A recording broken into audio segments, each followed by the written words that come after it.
I guess the cliché opening would be to tell you that I thought I had a good marriage and was blindsided by my wife's infidelity. The truth is that our marriage had been going downhill for some time.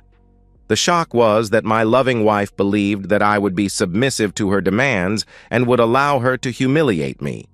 For me, it comes down to people mistaking kindness and for weakness. Let me introduce myself and my wife and explain. My name is Kevin Stoffman, I'm 42 and married to Tammy. Tammy just turned 40. We've been married for 20 years with a 19-year-old daughter who is in her first year of college. Our marriage had been going stale for several years. Tammy had become distant and uninterested in our relationship. We still had intimacy, but it was diminishing. I believe that it was turning 40 and becoming an empty nester that sent my wife off the deep end. Unfortunately, it was our daughter Robin who found the first evidence of my wife's insanity.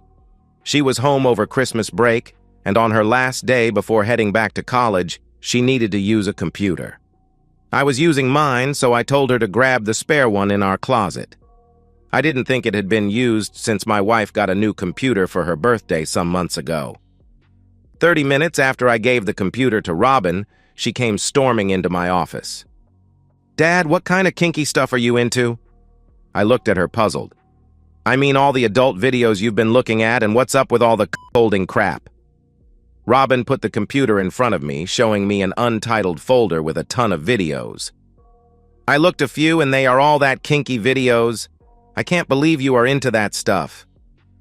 "How do you know about that? You're only 19, I asked.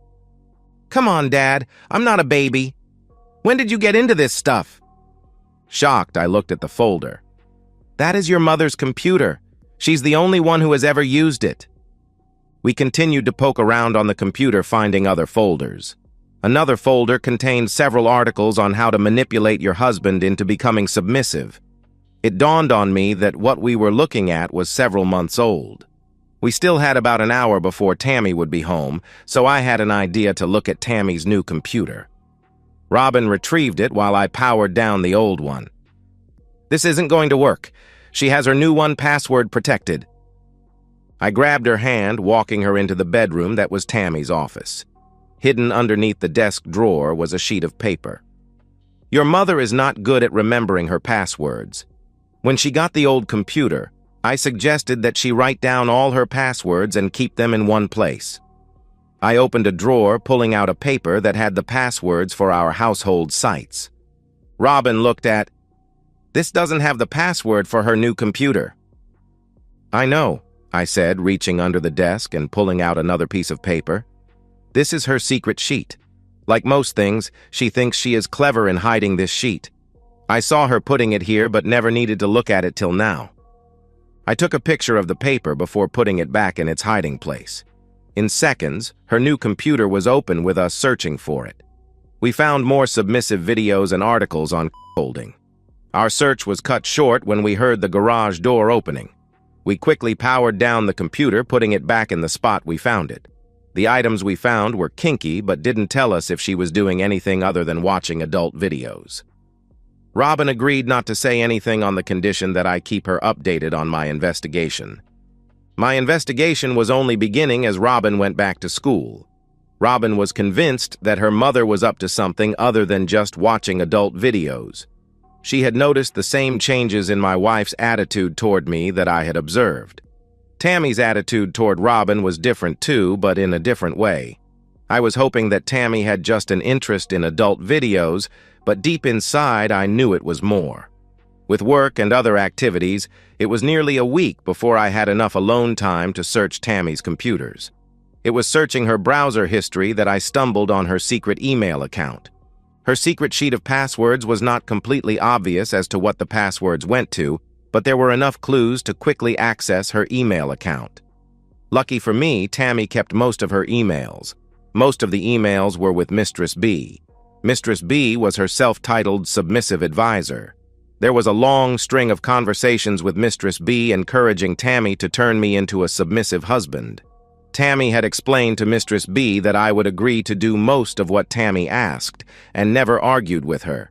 In most cases, she said I would give in rather than argue. Mistress B had the opinion that I must be a wimp and would easily be a willing, submissive husband. At one point, Tammy questioned her on what to do if I resisted. Mistress B told her to threaten me with divorce. She said that I would lose everything in a divorce and be living in a shoebox paying Tammy to be with her lovers. I had to admit I was uneducated about divorce law. Certainly I was aware that most men got screwed in a divorce even when they had done nothing wrong. Immediately, I made an appointment with one of the best divorce lawyers in the city. I sat down with Jackie Stone telling her my situation. Her assistant gave me a form to fill out with our employment and assets. She would look it over and have some answers for me in a couple of days. The big smile on Mrs. Stone's face when I walked into her office told me a lot. Don't worry, Kevin. If you do have to live in a shoebox, it will be a really nice one. People should not listen to non-lawyers who don't have all the facts. Your wife is going to have a huge problem if she divorces you. I'm betting her so-called expert didn't even ask what you two did for a living. Your wife's business is valued at close to $1 million, but the liquid assets are not even half that. We will make an immediate demand for half the value of the company. She will have to find a way to pay you $500,000 or sell it. Her income will be calculated at the time we file, which will be equal to yours, so she will not get any maintenance. I can't advise you to do this, but your house is almost paid for. A large home equity loan put in a trust for Robin's college expenses would shelter that money away from your wife. You both have essentially the same amounts in your retirement funds, so that will be a push. If you decide divorce is the option, we can do this. Is there any advantage to filing on the grounds of adultery? I asked. Not in the division of assets, but we might be able to use the evidence you are collecting to force her into a favorable settlement. I think it would hurt her business if her activities went public. Mrs. Stone agreed to prepare the paperwork and wait for my signal to have her served. We didn't have evidence of adultery other than the emails, but it looked like she was going there. We could use the time to shelter additional money from Tammy's grasp. I updated Robin on what I found and what the divorce lawyer said. You think she's going to try to turn you into a submissive husband? That cheating woman? She can't really think you would go along with that. It's partly my fault. I give her everything she wants. I should stop it now, I replied. Wait, Dad, maybe you should play along. Do you really think she will stop if you put your foot down? She will just hide it. Play along and draw her into a trap. Oh, I like that, I replied. I continued to watch Tammy's secret email account. Mistress B instructed Tammy to cut me off from intimacy and be more demanding I do most of the household chores. Tammy was to gauge my response to her being nastier and demanding of me. Tammy was supposed to tell me that if I did just as she instructed, I would be rewarded with intimacy. Mistress B told her to always find faults with my work and to withhold intimacy. My compliance would be the signal that I was ready to be her wimp husband. I thought about standing up to her, but Mistress B told her that if I didn't go along, then she would change plans and humiliate me secretly. Just as Robin suggested, I played along with her plan. I played my part well as the dominant male. I sheepishly did just as I was told. I was so angry with her that I was happy not to have intimacy with Tammy, but acted disappointed when she withheld intimacy. I knew the end was coming near when I read an email that Tammy told Mistress B that she had found her bull. He was a salesman for one of the suppliers of her business. Mistress B told Tammy that she should sample her new bull before springing the plan on me. I had been holding out hope that Tammy would come to her senses before she committed adultery. My blood boiled when I read an email a week after Tammy said she had found her bull. It was to Mistress B. I've experienced my partner in every way. I'm ready to make my husband submissive. Finding the bull's identity was easy. There were a couple of new emails from Stephen Rose. He was thanking Tammy for a great night of intimacy. The last email, dated yesterday, was telling Tammy how much he was looking forward to putting me in my place. He had thought it over, and Steve said that he was excited to humiliate me, and he wanted me, to pleasure him. With some quick research, I found out all I could about Stephen Rose. It was hard to believe he was going to be my bull. I thought a bull was supposed to be an imposing figure of a man. If I had the right Stephen Rose, and I knew I did, this man was 5 foot 10 inches, about 180 pounds. I'm just over 6 foot tall at 200 pounds. True, he was 10 years younger than me, but from the pictures I saw, I could take him on my worst day. Steve was a salesman who was a supplier for Tammy's business, and he was married with 2 small children.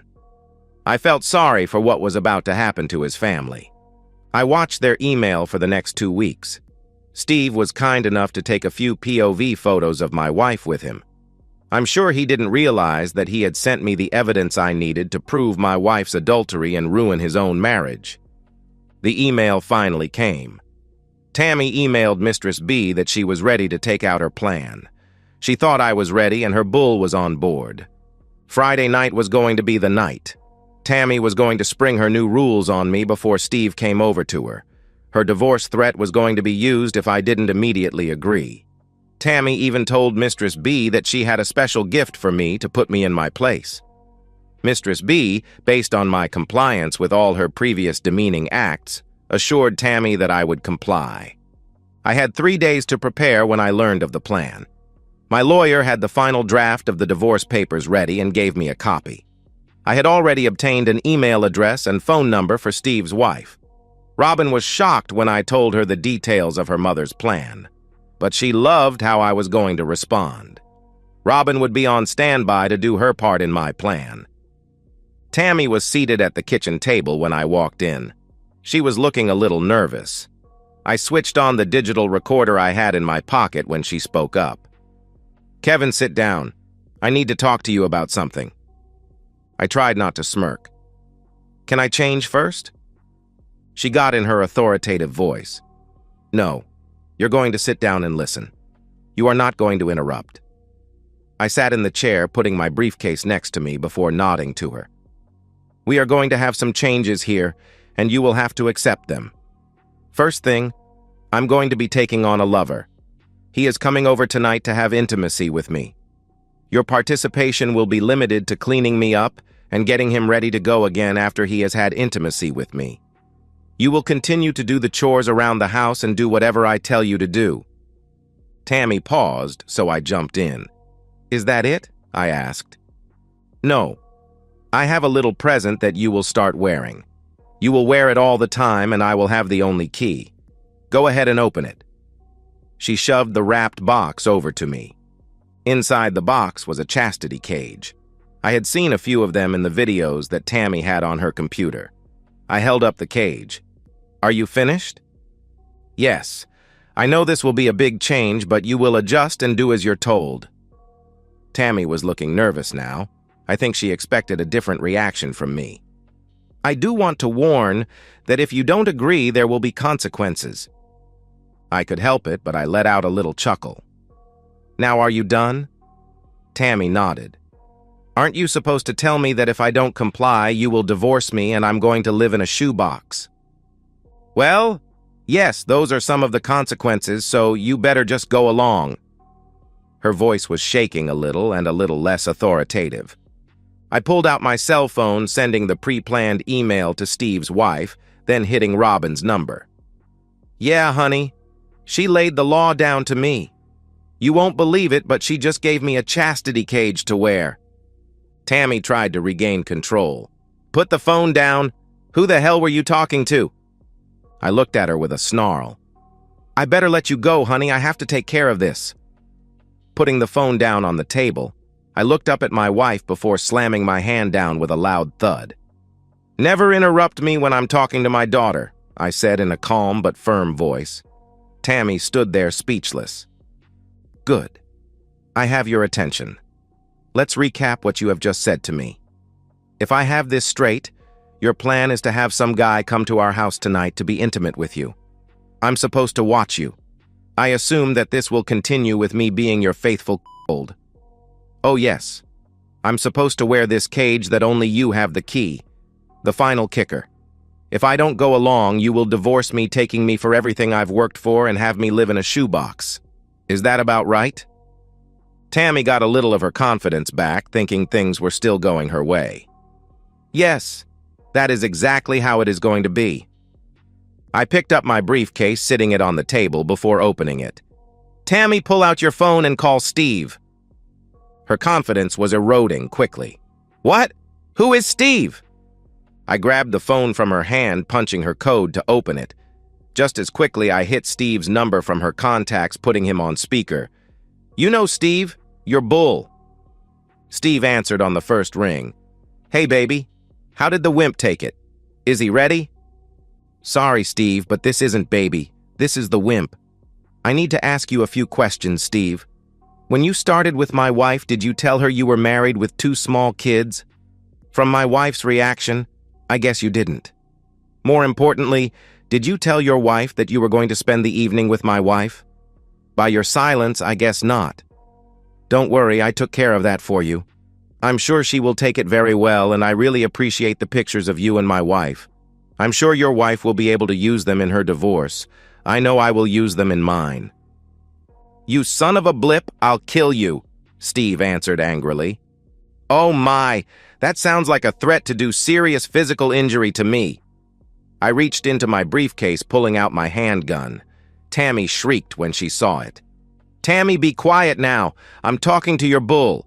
Steve, are you familiar with guns?" I pulled the slide back on my gun.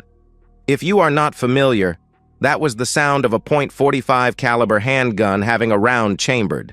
I've recently wondered what a .45 caliber bullet would do to a man. If you show up at my door, we will both find out."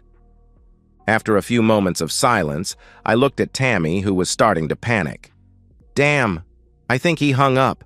I didn't even get to tell him that I also sent some of his emails to his employer. Did you know that they have a strict rule against having intimacy with their clients? Sit down, Tammy, you were right earlier. We have some things to talk about." Picking up the cage, I looked at it closely. It was a small. I tossed it to her. "Really a small? A goddamn small? There is no way I would fit in here, you know that. That is just one of the many miscalculations you've made, my dear wife.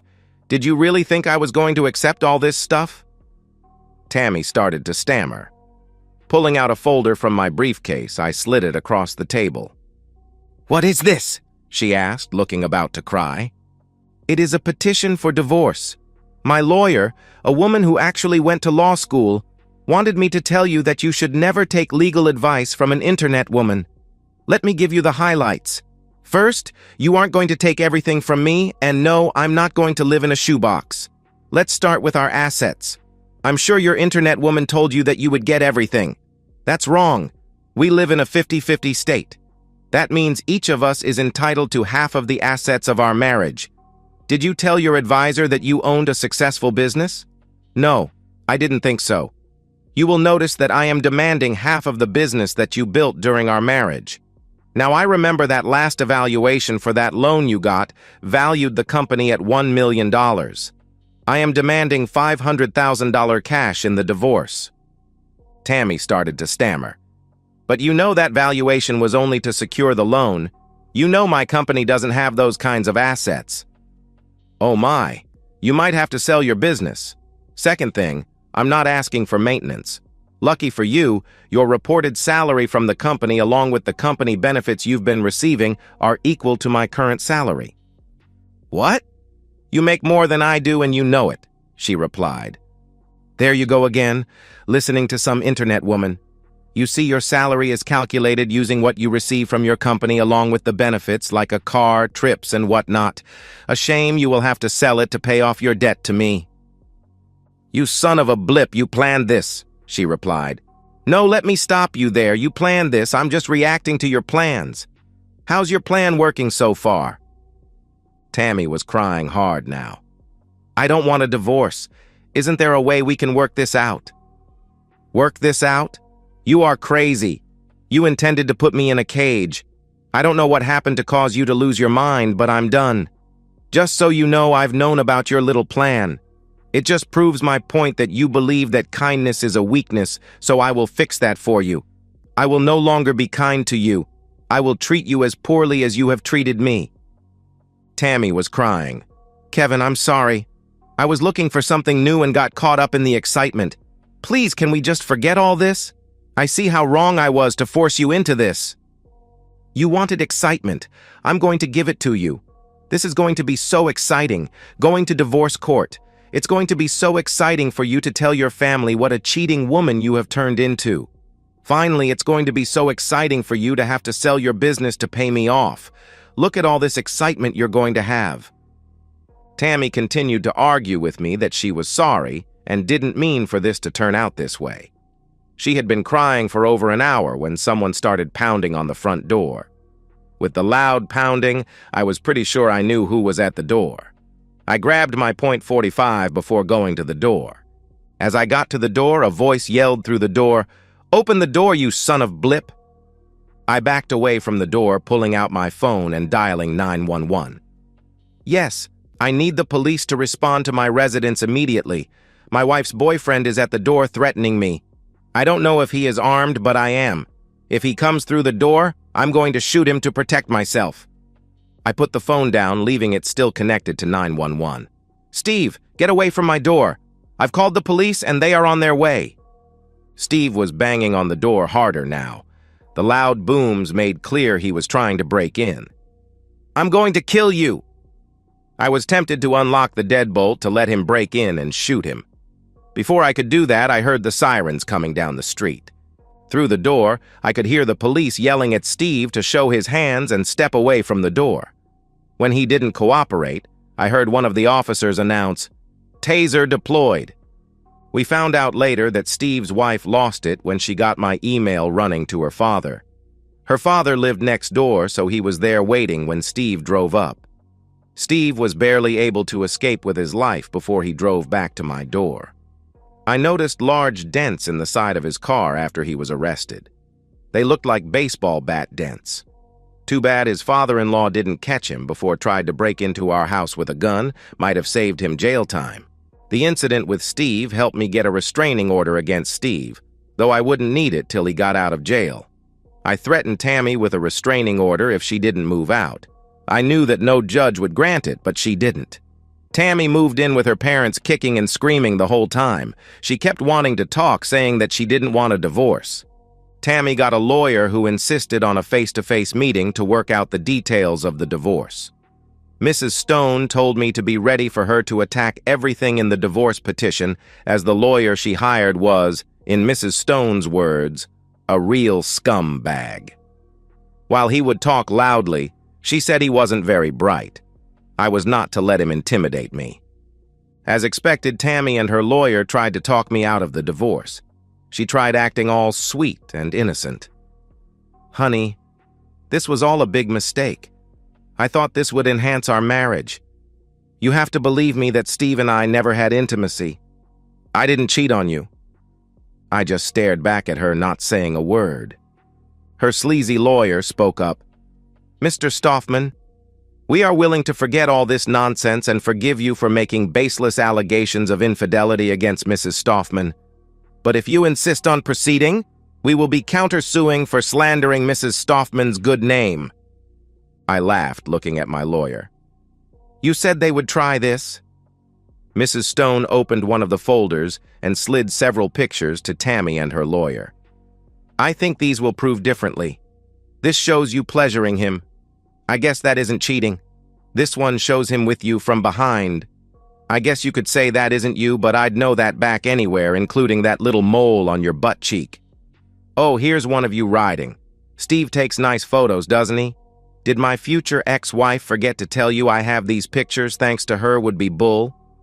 I paused, then looked right at Tammy.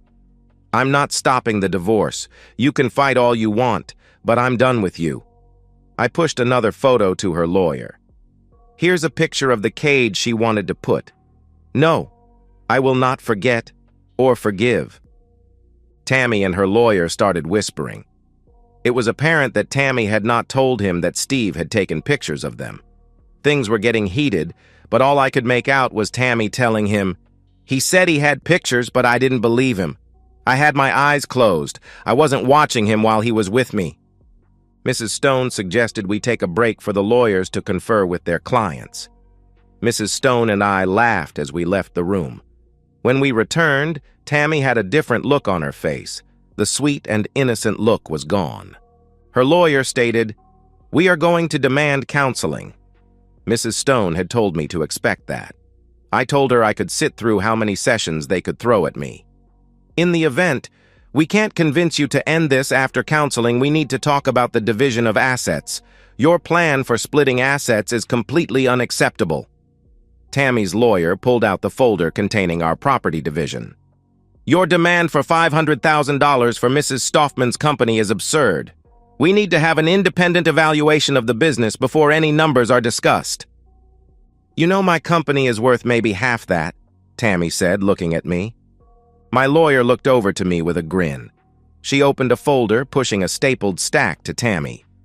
Mrs. Stoffman, I think you will recognize this document as a loan application for your business. If you will look at the last page, you will find your signature and a paragraph that you were signing under penalty of perjury. You mailed this to the bank after it was notarized. You verified that the worth of your business was just over $1 million. Based upon this application that you signed, the bank gave you a loan. If you are now saying that the value of your company that you put on this application was not true, that is very troubling. Not only would you be admitting to perjury, but because you used the postal service, you have committed mail fraud. I know your attorney does not specialize in criminal law, but I'm sure he knows that the feds take mail fraud very seriously. Well, Tammy, maybe it is you who will be in a cage, I said, laughing. Tammy went pale, turning to her attorney. They argued for a few moments when her attorney announced the meeting was over. A week later, I was shocked to find Tammy standing on my doorstep. Tammy looked rough. Her hair was a mess, and her eyes looked like she hadn't slept in days. Please, Kevin, we need to talk. I opened the door for her. Didn't we do that the night you planned on making me a wimp husband? I led her to the kitchen table. It all went down. What do you want to talk about, Tammy? I can't do this, Kevin. I was wrong and stupid. I'm losing everything, including my mind. Robin won't talk to me. Every time I call her, she says I'm a cheating woman and hangs up.